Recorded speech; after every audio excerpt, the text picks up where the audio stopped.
बिस्मिल्लाहिर्रहमानिर्रहीम। Dear student, अस्सलाम वालेकुम। कोर्स टाइटल है differential equations, power series and Laplace transform. Lecture number है 21। टॉपिक्स जो आज हम स्टडी करेंगे वो हैं piecewise continuous function, exponential order, sufficient condition for existence of Laplace transform.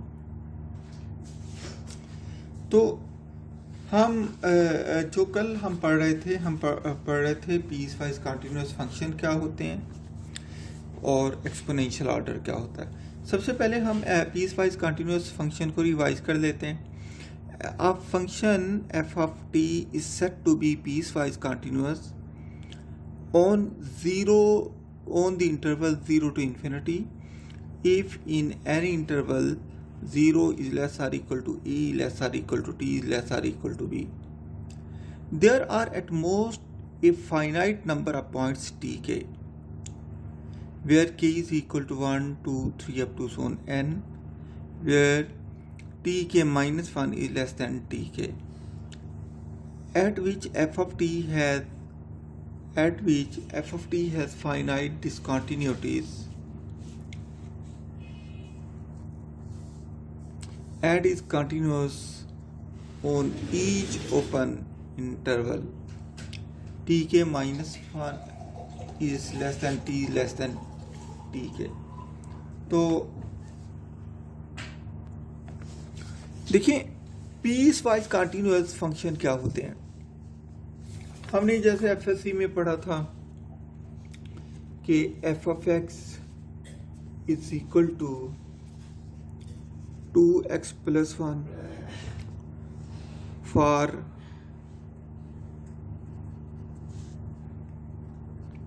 zero is less or equal to x is less than 1 and x square minus 1 for 1 is less or equal to x is less than 2 and x cube plus 2x plus 1 for x is greater or equal to 2।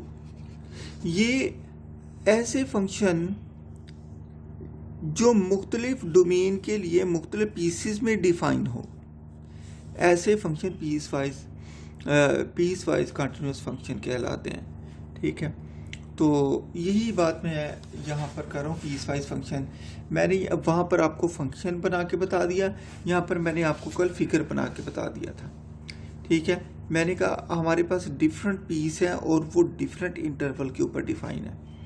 Function which are different for different part of its domain. ठीक है, ऐसे function जो मुख्तलिफ domain के लिए मुख्तलिफ define हो। ठीक है, इसको मैंने पीसीस में कन्वर्ट कर दिया था और ई से T1 तक ये था, T1 से T2 तक ये था। यहाँ पर मैंने कहा था डिसकंटिन्यूटी है, सिंगुलैरिटी है, लेकिन सिर्फ एक पॉइंट पर। सिंगुलैरिटी फाइनाइट है, मतलब गिनी जा सकती हैं। ठीक है, तो ये था पीस वाइज का कंसेप्ट। इसके बाद हम बात कर रहे थे एक्सपोनेंशियल ऑर्डर की। एक्सपोनेंशियल ऑर्डर क्या होता है? अ function f of t is said to be exponential order if there exists number c, m is greater than 0 and t is greater than 0, such that absolute of f of t less or equal to capital M e raised to power ct for small t is greater than capital T. Example given: f of t is an increasing function, then the condition absolute f of t less or equal to m, capital M, e raised to power ct, where t is greater than t, simply states that the graph of f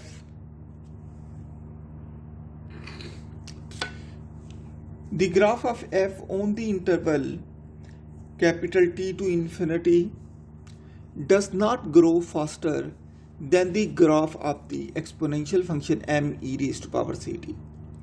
मैंने कहा कोई भी function जो है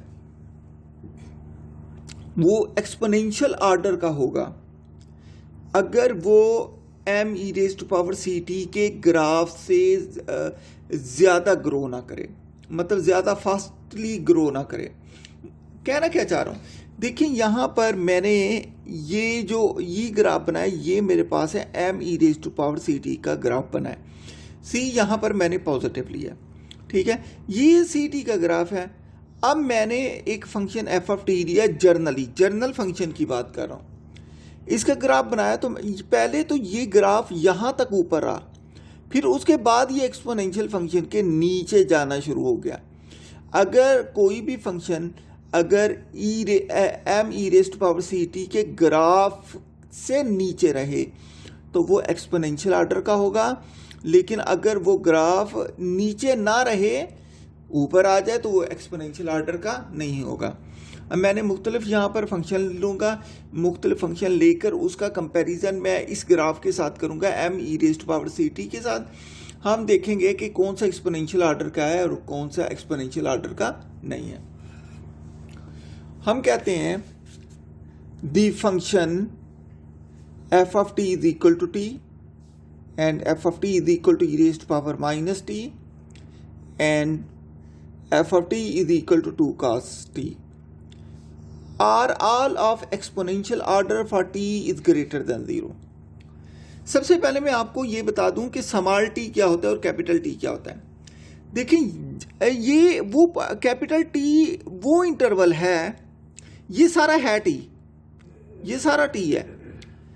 अब यहाँ पर जब यहाँ से यहाँ तक गए तो जो ग्राफ था ये चेंज होना शुरू हो गया, मतलब उसकी पोजीशन वाज़ेह नहीं थी कि वो M e raise to power C t से ऊपर जाएगा या नीचे जाएगा।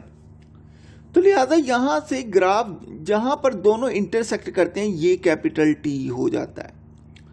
तो इसके लिए हम देखते हैं आगे सारे का सारे ये कैपिटल टाइम रहता है, लेकिन टी टाइम वो पॉइंट होता है, वो टाइम होता है जहाँ पर दोनों ग्राफ एक दूसरे से सेपरेट होने लगते हैं, ठीक है।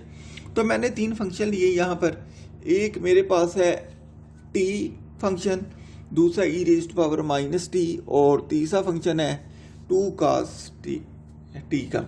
हम इन सबका कंपैरिजन करेंगे एक्सपोनेंशियल ऑर्डर के साथ। तो इस केस के अंदर मैं कहता हूँ सिंस इसका कंपैरिजन किया t absolute is less or equal to e raise to power t, exponential order के साथ कर रहे हैं, absolute of e raise to power minus t is less or equal to t. तीसरे का भी कंपैरिजन इसी के साथ करेंगे हम, ठीक है, 2 cos t less or equal to 2 e raise to power t. ये मैंने 2 इसलिए लगाया क्योंकि इसके शुरू में भी 2 t था। इसका कंपैरिजन एक्सपोनेंशियल ऑर्डर के साथ ही है। आप देखें तो इसकी राइट साइड के ऊपर सबका comparison e raise to power T के साथ। अब हम इसकी ग्राफ का कंपैरिजन करते हैं। A comparison of the graph on the interval 0 to infinity is given in figure 1 के अंदर देखें। आप अगर ग्राफ बना के भी देखना चाहें तो आप खुद इसका ग्राफ बना के देख लें, आप सॉफ्टवेयर पे भी इसका बना के देख सकते हैं, वरना जैसे आप टी की वैल्यू पुट करते चले जाएं, ठीक है, आप इसको यूं कह दें कि y is equal to e raise to power t, आप t की वैल्यू पुट करते चले जाएं। हमें पता है जो e होता है वो होता है 2.71 के बराबर इसकी वैल्यू होती है। बाकी t की वैल्यू पुट करते जाएं, y की वैल्यू प्लॉट करते चले जाएं। जो ग्राफ बनेगा इसका एक्सपोनेंशियल ऑर्डर का वो ये बनेगा इस तरीके से, ये वाला। इसके बाद हम t का ग्राफ बनाएंगे, तो t का ग्राफ एक स्ट्रेट लाइन आएगा। हमने देखा जो t का ग्राफ है वो ई रेज टू पावर t के ग्राफ के नीचे है, इसलिए ये ग्राफ जो t है ये t फंक्शन एक्सपोनेंशियल ऑर्डर का है।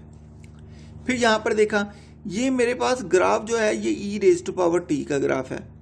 अब हमने ग्राफ बनाना है E raise to power minus T का, तो E raise to power minus T का ग्राफ ये नीचे की तरफ चला जाता है, मतलब इसका ग्राफ जो E raise to power minus T का ग्राफ है ये E raise to power T के ग्राफ के नीचे रहता है, इसलिए हम कहेंगे जो E raise to power minus T function है ये भी एक्सपोनेंशियल ऑर्डर का है।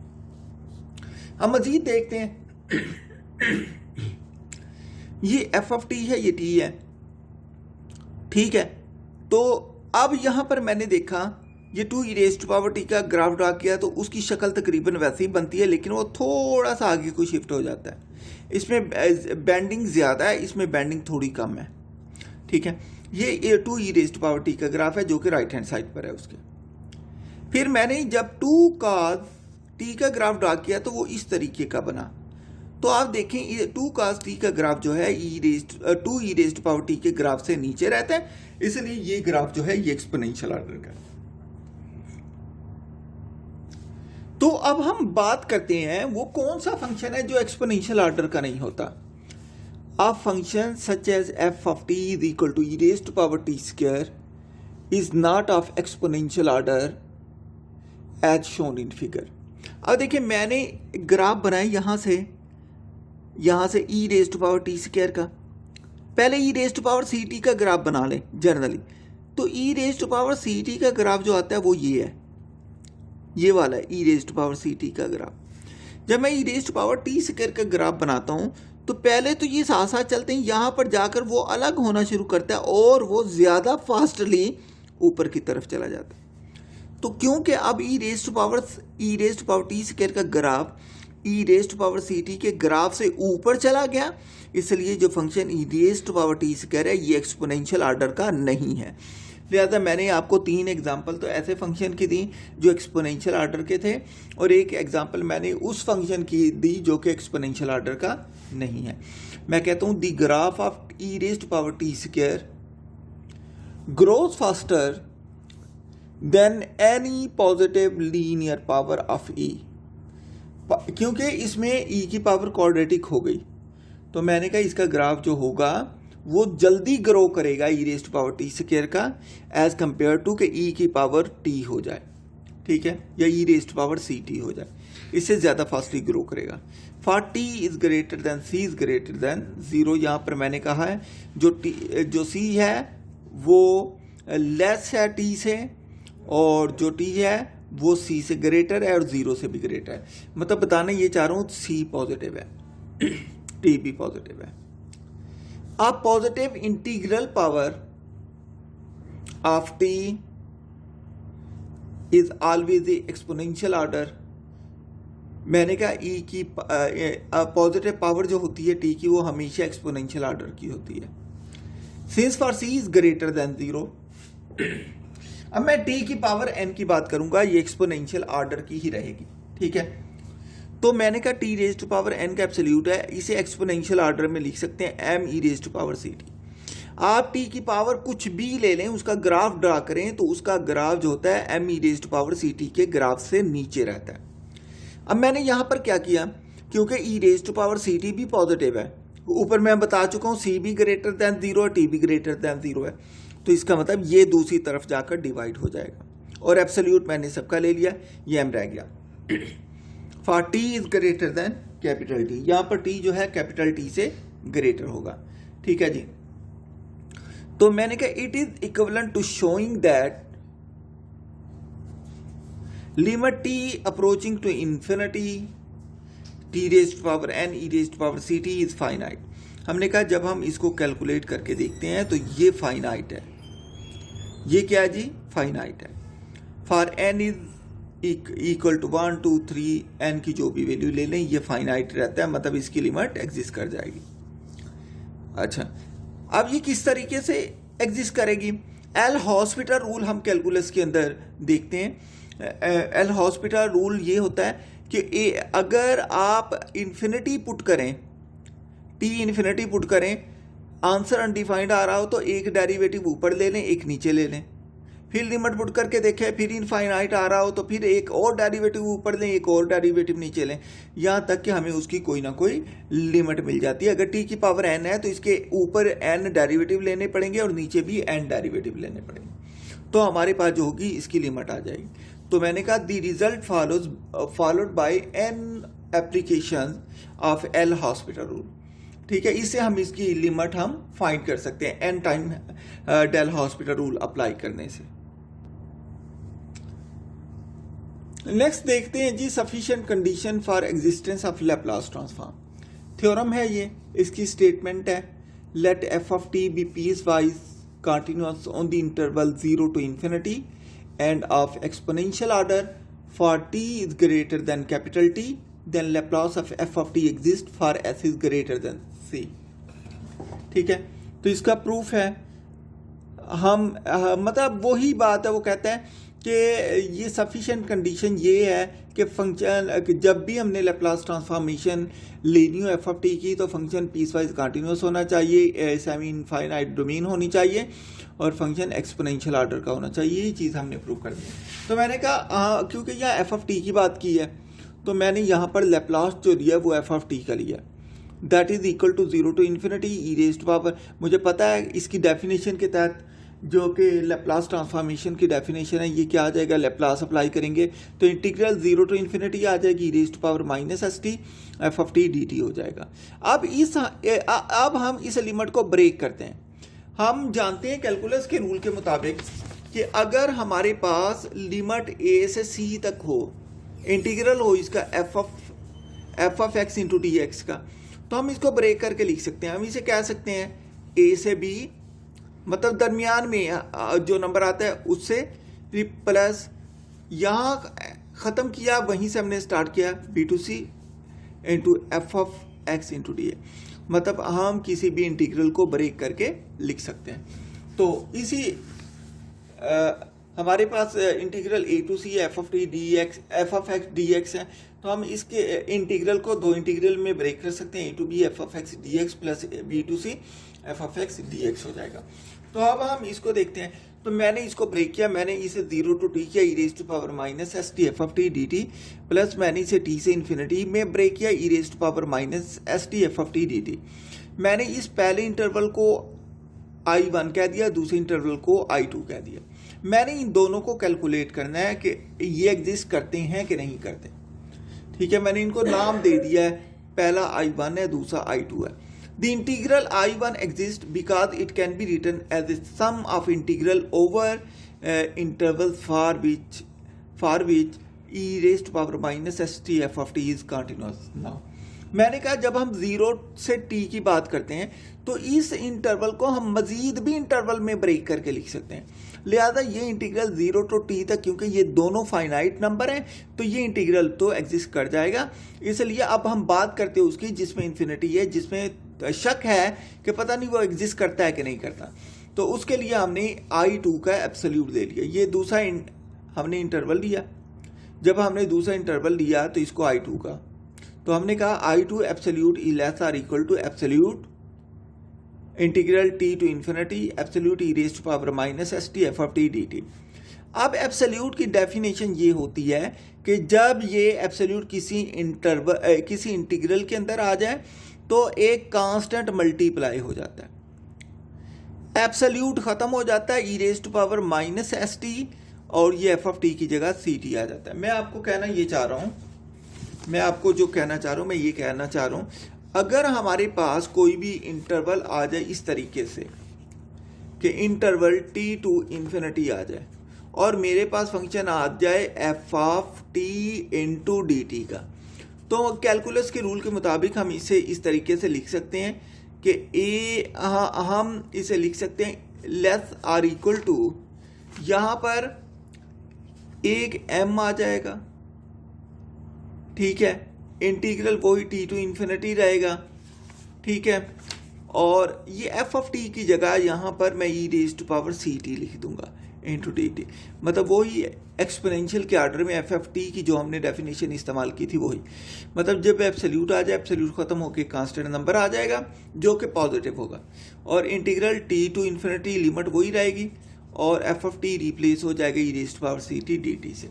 ये मैंने डेफिनेशन यहाँ पर अप्लाई कर दिया, E raised to power minus S T वैसे रहा, एफ ऑफ टी चेंज हो गया m into E raised to power C T में, ये लेस आर इक्वल हो गया इंटू डी टी। दोनों की बेसिस सेम है, पावर्स इनकी ऐड हो जाएंगी, I2 m कांस्टेंट बाहर निकल गया, इंटीग्रल की limit t to infinity E raised to power, इन दोनों को ऐड किया, मैंने माइनस कामन ले लिया तो s माइनस सी टी कामन आ गया। अब इसको इंटीग्रेट करना, एक्सपोनेंशियल की इंटीग्रेशन क्या होती है, E raise to power minus S minus C T, और ऊपर वाले का डेरिवेटिव लिया तो minus into S minus C आ गया, ये माइनस में साइड पे लेगी, ठीक है। इसकी लिमिट टी टू इन्फिनिटी आ गई। So I to absolute is less or equal to capital M, ठीक है। इसके बाद मैंने क्या किया जी, मैंने यहाँ पर इसकी लिमिट अप्लाई कर दी है, ठीक है। और यहाँ पर मैंने कंडीशन लगा दी, यहाँ पर सी ग्रेटर होगा सी से, एस ग्रेटर होगा सी से, ताकि ये पॉजिटिव वैल्यू रहे, ताकि ये वैल्यू पॉजिटिव रहे। यहाँ पर मैंने लिमिट अप्लाई कर दी, ये आंसर आ गया इसका, ठीक है। अब इसको फर्दर हम इसको डिस्कस करते हैं। तो हम देखते हैं कि जो हमारे पास ये पार्ट आ गया है, since integral t approaching to infinity e raise to power minus into S minus C T D t converges, ये कन्वर्ज करेगा द इंटीग्रल। अगर ये कन्वर्ज कर गया तो मैंने कहा ये इंटीग्रल जो एब्सोल्यूट वाला ये भी कन्वर्ज कर जाएगा। मैंने कहा ये जो मैंने लिया है, अगर ये इंटीग्रल कन्वर्ज कर गया तो इसकी एब्सोल्यूट वाला इंटीग्रल भी कन्वर्ज कर जाएगा बाय कंपैरिजन टेस्ट, ठीक है। मतलब इन दोनों को कंपेयर कर रहे हैं हम कंपैरिजन टेस्ट से। हमने कहा इसका तो इसमें एब्सोल्यूट था, इसका हमें नहीं पता था, हमने एब्सोल्यूट को इसमें बदल दिया। अब इस इंटीग्रल का पता चल जाएगा कि ये कन्वर्ज करता है कि नहीं करता। कहाँ से पता चलेगा? देखें आप, अगर इसके आंसर को देखें जो कि हमने अभी किया है, इसमें एस पॉजिटिव है, सी की एस की कोई भी वैल्यू डाल के देख लें, आंसर अनडिफाइंड नहीं होगा। अगर यहाँ टी की जगह इन्फिनिटी भी डालेंगे तो ये माइनस इन्फिनिटी इसको जीरो में कन्वर्ट कर देगा, ठीक है। लिहाजा ये वाला इंटीग्रल है, ये अनबाउंड तो हो ही नहीं सकता, ये अनडिफाइंड हो नहीं सकता। यहाँ से हमें पता चला कि ये इंटीग्रल कन्वर्ज करता है। मैंने कहा अगर ये इंटीग्रल इसका आंसर कन्वर्ज करता है तो ये जो असल इंटीग्रल है ये भी कन्वर्ज कर जाएगा। यही मैंने बात की है यहाँ पर। तो मैंने कहा अगर मेरे पास ये इंटीग्रल जो है ये कन्वर्ज कर गया तो हमारे पास जो असल इंटीग्रल है ये भी कन्वर्ज कर जाएगा कंपैरिजन टेस्ट से। For improper integral, improper integral ऐसे इंटीग्रल होते हैं जो जिनकी एक लिमिट इन्फिनिटी हो या उसकी डोमेन के अंदर कहीं इन्फिनिटी आ रहा हो, ठीक है। This in turn implies that I two exist, यहां से ये पता चला कि आई टू भी एग्जिस्ट कर गया, ठीक है। For s is greater than c, the existence of I1 and I2 implies that Laplace of f of t is equal to 0 to infinity e raised to power minus st f of t dt exists for s is greater than c। तो लिहाजा दोनों integral exist कर गए, I1 भी exist कर गया, I2 भी exist कर गया। इसका मतलब ये हुआ कि Laplace f of t भी एग्जिस्ट कर जाएगा, लिहाजा इंटीग्रल एग्जिस्ट कर गया। Here we shall concerned only with function that are both piecewise continuous and of exponential order। यहाँ पर हमारा जो ताल्लुक है वो हम जो देखेंगे वो ये देखेंगे कि फंक्शन पीसवाइज कंटिन्यूअस होना चाहिए और फंक्शन एक्सपोनेंशियल ऑर्डर का होना चाहिए। We note however that these conditions are sufficient but not necessary. हमने कहा ये जो कंडीशन है पीसवाइज कंटिन्यूअस और एक्सपोनेंशियल ऑर्डर का होना ये सफिशिएंट कंडीशन है, ठीक है, लेकिन नेसेसरी नहीं है for existence of Laplace transform, ठीक है। अब हमने एक एग्जांपल दिया, हमने कहा ये कंडीशन हो तो वेल एंड गुड, अगर ये कंडीशन नहीं है फिर भी लैप्लास एग्जिस्ट कर जाता है, ठीक है। लेकिन अगर ये कंडीशन पाई जाए तो फिर ये लाजमी है कि उसका लैप्लास एग्जिस्ट करेगा। अगर ये कंडीशन ना भी पाई जाए तब भी एग्जिस्ट करता है, लेकिन अगर ये कंडीशन मौजूद है तो फिर सफिशिएंट कंडीशन आ जाती है हमारे पास, ठीक है। The function f of t is equal to t minus 1/2। हमारे पास एक फंक्शन है टी रेज़ टू पावर -1/2, ये पीस वाइज नहीं है, ये पीस वाइज कंटिन्यूअस नहीं है on the interval 0 to infinity, लेकिन इसका लैप्लास ट्रांसफॉर्मेशन एग्जिस्ट कर जाता है, लेकिन इसका लैप्लास ट्रांसफॉर्मेशन एग्जिस्ट कर जाता है।